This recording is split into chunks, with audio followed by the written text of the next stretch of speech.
सरस्वते नमः। ओम पार्वती पतये नमः।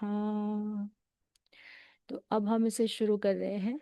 इसमें क्या है, जो सूत जी हैं वो ऋषि गणों को उपदेश देते हैं और वो बता रहे हैं कि देखिए, शिव की जो महिमा है उसमें जितने भी शिवलिंग हैं उनका भी महात्म्य बहुत ज्यादा है, क्योंकि ये संपूर्ण पृथ्वी और बल्कि वो तो कहते हैं कि तीनों लोक ही शिवमय हैं। तो आइए आज मैं आपको ऋषियों ऋषियों को संबोधित करते हुए कहते हैं, आइए आज मैं आपको शिवलिंगों की उत्पत्ति की कथा सुनाता हूँ। यूं तो ये पूरी पृथ्वी ही शिवमय है और अगर हम गिनना शुरू कर दें तो हम गिन नहीं सकते हैं कि पृथ्वी पर कितने शिवलिंग मौजूद हैं।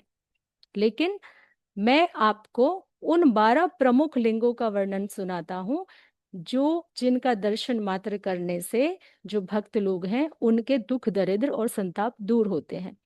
तो पहले वो थोड़ा सा वर्णन इसके महात्म्य पे करते हैं कि क्यों जरूरी होता है कि शिवलिंगों का दर्शन किया जाए और वो किस तरीके से दर्शन मात्र से ही भक्तों को वो दे देते हैं जो उनके लिए अनिवार्य है। तो पहला बताते हैं कि हे ऋषियों, ये संपूर्ण जो पृथ्वी है शिवमयी है। कोई भी जो स्वरूप है वो शिव से भिन्न नहीं है। जैसे हम कहते हैं शिव और शक्ति, एक पुंज से समस्त ब्रह्मांड की रचना हुई है, एक एनर्जी से। तो उस एनर्जी से दो फॉर्म डेवलप हुई, एक शिव और एक शक्ति। तो जब हम ज्योतिर्लिंग का वर्णन करते हैं या नाम लेते हैं तो देखिए, इसमें दो शब्द हैं, एक है ज्योति और एक है लिंग। लिंग से संबंध शिव से माना जाता है और जो ज्योति है वो माँ शक्ति है। तो आप कहीं पे भी देख लीजिए, हमेशा ही शिव के साथ शक्ति होती ही होती है।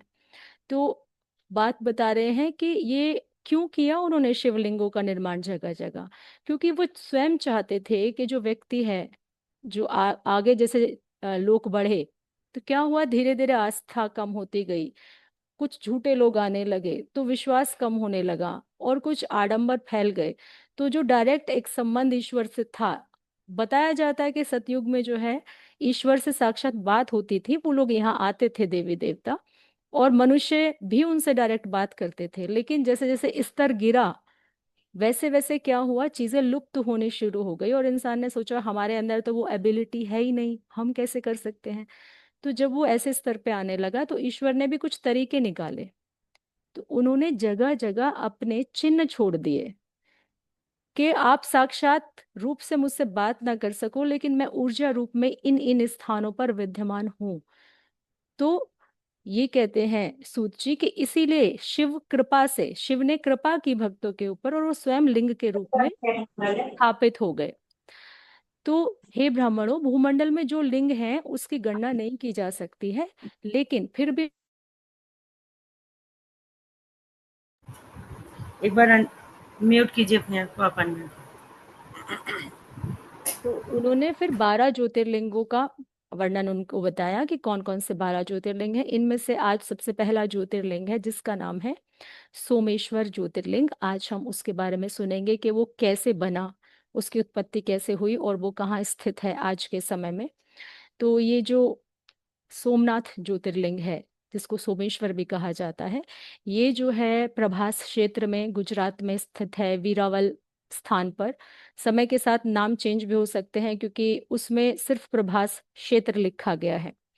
तो गुजरात तो हम जानते ही हैं। तो ये वहां पे स्थापित हुआ है।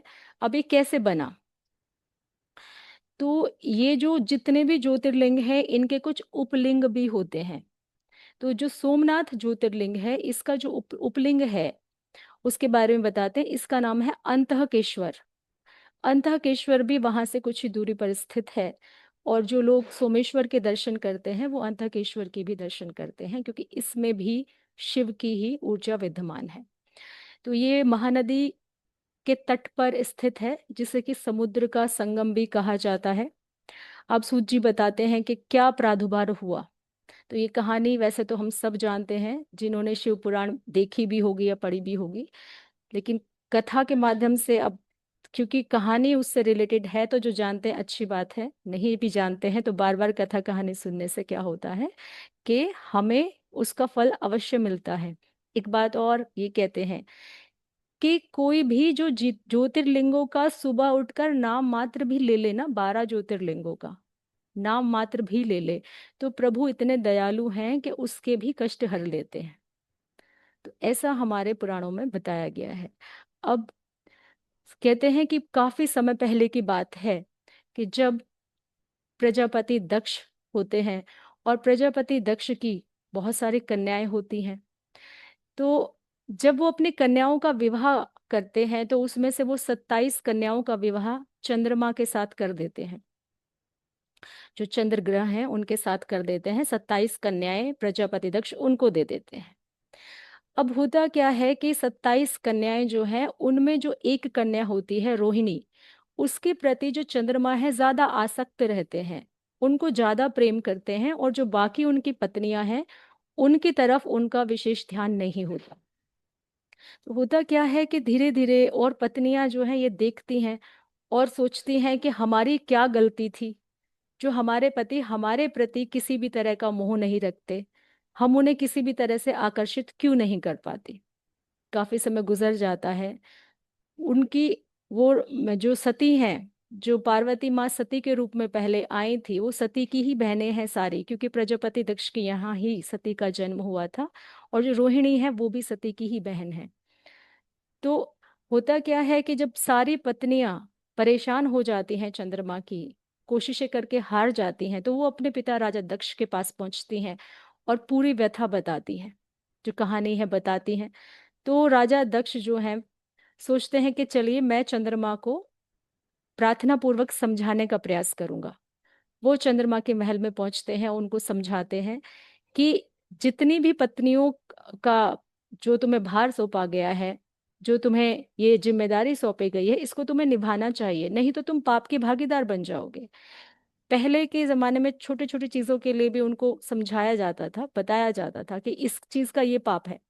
लेकिन चंद्रमा वहां तो हाँ कह देते हैं कि ठीक है मैं प्रयास करूंगा, लेकिन वापस भूल जाते हैं और वो कार्य नहीं कर पाते, अपनी सारी पत्नियों को सम्मान नहीं दे पाते। फिर भी स्थिति वैसी ही रहती है। फिर उनकी पत्नियां परेशान होती है, वो फिर अपने पिता के पास जाती हैं। अब 2 से 3 बार राजा दक्ष प्रयास कर रहे हैं चंद्रमा को समझाने का, लेकिन चंद्रमा वापस अपनी वही स्थिति में आ जाते हैं। अब एक बार इसी तरीके से जब प्रजापति दक्ष समझाने पहुंचे, तो फिर चंद्रमा ने हाँ हूं ऐसे ऐसे करके किया, तो राजा दक्ष को क्रोध आ जाता है और वो उन्हें श्राप दे देते हैं। तो प्रजापति दक्ष कहते हैं कि आज से तुम्हें अपनी सुंदरता पर बड़ा अभिमान है, बड़ा गर्व है, तो आज से मैं तुम्हें क्षय रोग होने का शाप दे देता हूँ, और तुम्हारी सारी त्वचा झुलस जाएगी और तुम धीरे धीरे क्षीण होकर मृत्यु को प्राप्त हो जाओगे। तो प्रजापति दक्ष के दामाद हैं चंद्रमा, और उनको वो श्राप दे देते हैं। अब 27 पत्नियां विलाप करने लगती हैं, रोहिणी भी विलाप करने लगती है, रोने लगती है कि हाय पिताश्री आपने ये क्या कर दिया। कुछ और तरीका भी हो सकता था समझाने का, पर आपने ऐसा ये क्यों किया। अब कुछ हो नहीं सकता था। तो सारे जो ऋषिगण हैं, देवी देवता हैं, क्योंकि चंद्रमा एक ग्रह है और उनकी स्थिति यदि डामाडोल होती है तो पृथ्वी पे भी स्थितियां खराब हो जाती हैं। अब जैसे ही श्राप दिया, श्राप का जो प्रभाव है पड़ना शुरू हो गया, और चंद्रमा का शरीर धीरे धीरे छाया जो है उनकी शरीर गलना शुरू हो गया। उसी तरह से पृथ्वी पे भी धीरे धीरे अंधकार छाने लगा, और जो स्थितियां हैं वो जो संतुलन है खराब होने लगा। तो सारे ऋषि मुनि देवतागण चिंतित होने लगे कि अब क्या किया जाएगा।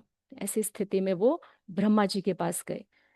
ब्रह्मा जी ने एक सुझाव सुझाया उन्हें कि देखिए, श्राप तो वापस नहीं लौटाया जा सकता, सिर्फ एक भगवान शिव ही हैं, यदि वो कृपा कर दें तो चंद्रमा स्वस्थ हो सकते हैं।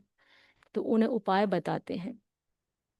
उपाय कहते हैं कि देखो, तुम्हें ये जो चंद्रमा है इनको क्या है, प्रभास क्षेत्र में जाना पड़ेगा।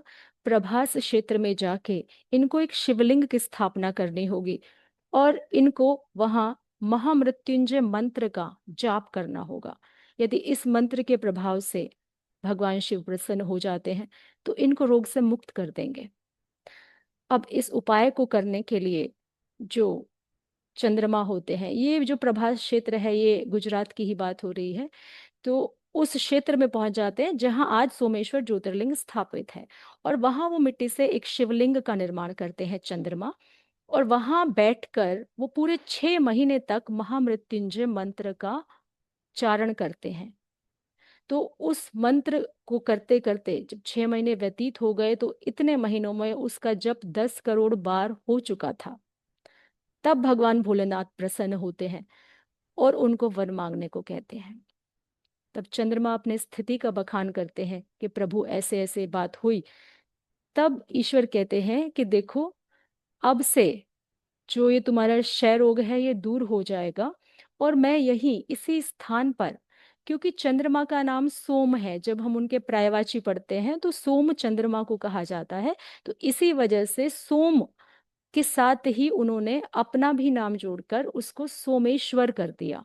और उस ज्योतिर्लिंग को कहा कि इस ज्योतिर्लिंग में आज से मेरी ऊर्जा स्थापित रहेगी और ये संसार भर में सोमेश्वर के नाम से प्रसिद्ध होगा। तो इस तरीके से वो जो ज्योतिर्लिंग है, वहां स्वयं चंद्रमा ने इतने घोर तपस्या की थी, मंत्र उच्चारण किया था, उसमें ऊर्जा को प्रवाहित किया, और उसके बाद वहां शिव ने अपना स्थान ग्रहण किया। इसके पश्चात जो और देवी देवता थे, उन्होंने जो है वहां पे एक सरोवर का निर्माण किया, जिसको कि सोम सरोवर कहा जाता है।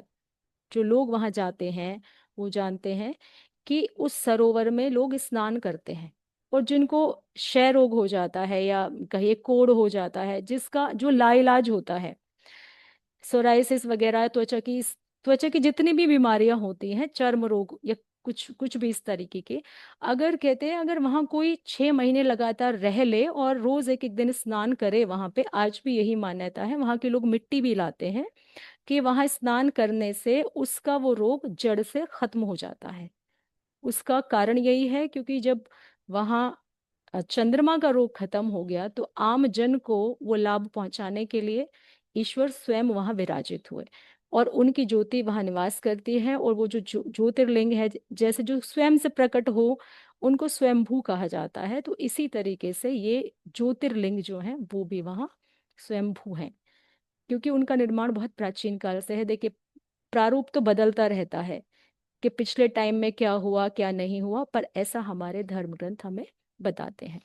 तो ये हुई हमारी सोमेश्वर की महिमा। और जैसे इसमें जब एक भजन भी आता है, आपने सुना भी होगा, जिसमें ये लाइन चलती है कि सोमेश्वराय शिव सोमेश्वराय, हर हर भोले, नमः शिवाय ओम नमः शिवाय ओम नमः शिवाय। इसके पश्चात जो भोलेनाथ हैं, उन्होंने एक और कृपा चंद्रमा पर की कि उनको ये भी भय था कि चलो भाई, क्योंकि हम सभी जानते हैं कि जो प्रजापति दक्ष थे, उनका क्रोध कितना था। जब वो स्वयं भोलेनाथ से अपने जो उनकी मान मर्दन हुआ था, उसका बदला लेने के लिए स्वयं उनकी पुत्री जो सती है, उनको स्वाहा हो जाना पड़ा। तो क्या चंद्रमा को दोबारा छोड़ देते? नहीं। एक बार का श्राप तो चलो चला गया, तो चंद्रमा को ये भी भय था कि यदि भविष्य में कोई ऐसी स्थिति आ गई तो मैं कहाँ छुपूंगा। तो वो फ्यूचर की भी सिक्योरिटी चाहते थे। तब प्रभु ने कहा, भोलेनाथ ने, कि आज से मैं तुम्हें अपनी जटाओं में स्थान देता हूँ। इसीलिए जो चंद्रमा है वो प्रभु की जो जटाओं में निवास करते हैं। और जो अर्धचंद्र की आकृति हम देखते हैं, जब हम फोटो देखते हैं शिव का, तो वहां पे ये भी देखते हैं। वो गंगा धराए भी हैं, गंगा को भी धारण करते हैं, वो सोमेश्वर भी हैं, वो सोम को भी धारण करते हैं। तो इसीलिए उनके असंख्य नाम हैं। तो ये तो हमारे सोमेश्वर की कथा हो गई। अब क्या होता है, जो इस तीर्थ का दर्शन करे, तो पहली बात तो उसके रोग दोष समाप्त हो जाते हैं। हर चीज का महत्व भी बताया गया है कि अगर आप किसी तीर्थ स्थान पे जाते हैं तो वहाँ का क्या इम्पोर्टेंस होती है। क्योंकि आज का आदमी जब तक ये ना पता चले भाई वहां जाऊंगा तो मिलेगा क्या, तो शायद नहीं जाए। लेकिन ऐसी मान्यता है हिंदुओं में, सनातन में, कि हमें 12 ज्योतिर्लिंगों की यात्रा करनी चाहिए, ऐसी मान्यता है। तो आगे इसमें जो ये कुंड बना उसको सोम कुंड कहा जाता है। ये बात हमारी हो गई थी। और यहाँ पे जो है लोग जाते हैं, और पापों से मुक्ति का भी स्थान है, मोक्ष की प्राप्ति का भी स्थान है, और बहुत हायर वाइब्रेशन वाला ये जगह है। इन ऐसी जगहों पे जाकर स्वतः ही ऊर्जा ऊपर उठने स्टार्ट कर देती है। योगी इसका अनुभव करते हैं। और पहले समय से भी जो बहुत से योगी पुरुष हैं आज भी वहाँ योग साधना करते हैं, और ये स्थान बड़े पवित्र होते हैं, ऊर्जा का क्षेत्र